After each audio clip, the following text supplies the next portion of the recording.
Hello everyone. My brother had this disgusting little gaming laptop which is suffering from a ton of dead pixels. Well, I'm not an alchemist, so I can't bring them back to life, but here's what I can do as a responsible little brother without any source of income. So, I want to get my brother a new gaming PC as he's a comp science student and needs a good performing device. And here's a sneak peek so you know to stay tuned and watch till the end of the video. Step 1 is to gather all of my savings. I don't think this is gonna work out. Step 2 is messaging companies to sponsor me, which failed. Step 3 is to sell gaming PCs without his knowledge so I can make money and get him the parts. It's been 3 months and I have enough money now. Okay then, step 4 is to introduce you to all of my parts. I have an i7-8700K for the CPU, 4.2 is the RAM. We have 32 gigs of DDR4 RAM at 3200 megahertz. So, I know I recorded this in portrait like a noob, but I'll become a pro once you follow this next step. Now, this is the most important step. It's step subscribe. Subscribe now, or I'm gonna have to eat this whole tube of thermal paste. Step 4.3 is the CPU cooler. I have evenly spread the thermal paste around and installed the CPU cooler. It's best if you screw it in an X shape. Step 4.4 is the M.2 SSD. I've gone with a crucial P3 1TB for plenty of storage and optimized speeds. 4.5 is installation into the case. The case that I have gone with is a Thermaltake V250TG ARGB, and I found out that it's a really nice case. It fits my ATX motherboard and has 3 ARGB fans in the front and one normal 120mm fan at the back, which gives great airflow and suitable cooling for all of the parts. Now here comes the star of the show at step 4.6, the RX 5700 XT. This specific one is the XFX Thick 2. It comes with a crazy sag right out of the box, but it's alright, we'll deal with it later. Step 4.7 is extension cables. It's my first time using a set of these and they were really fun to use and looked amazing. It was super hard getting my hand back there for the 4+4 EPS connection, but eventually I got it. I did manage to get a few cuts from the grill of my tower cooler though, which stung really bad at that moment because of the sharp metal, but it's okay.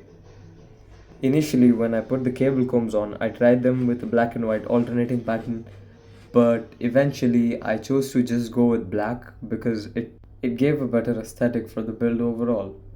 And now the PC is completely ready and ready for the first boot. So here we go. This is the moment of truth. This is concerning. Perfect. So here we go, and it powers on. That's amazing. But okay, good. The RGB is on as well. That's perfect.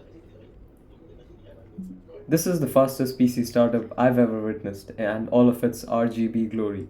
It can be controlled via the RGB Fusion app, which is built for the Gigabyte Aorus motherboards, I'm pretty sure. And now I go ahead and benchmark this PC. I ran 3D Mark Time Spy and had a 0 while I tried it at least 4 or 5 times. So I'm gonna try it again tomorrow. After clearing my head, it worked, and this is a pretty good score. 9000 is the highest score I've ever seen, even though it is lower than the average and the best. I also ran the CPU benchmark from 3D Mark, and they were pretty good scores. Definitely the best I've ever seen. So here's me playing Fortnite on this beast of a PC. Enjoy for a minute or so, and I'll see you once this benchmark ends. Now that only the real viewers are watching this video, I want to know if you guys want me to make a video where I explain the process of me selling PCs in a complete step-by-step guide where I break down every single process and how I do it, and to give an approximate of how much profit I make and how much profit you can make as a teenager. And trust me, it's worth it. Also, this was the first Fortnite game I played on this PC, and it went amazing. You're gonna have to watch till the end to find out how it went.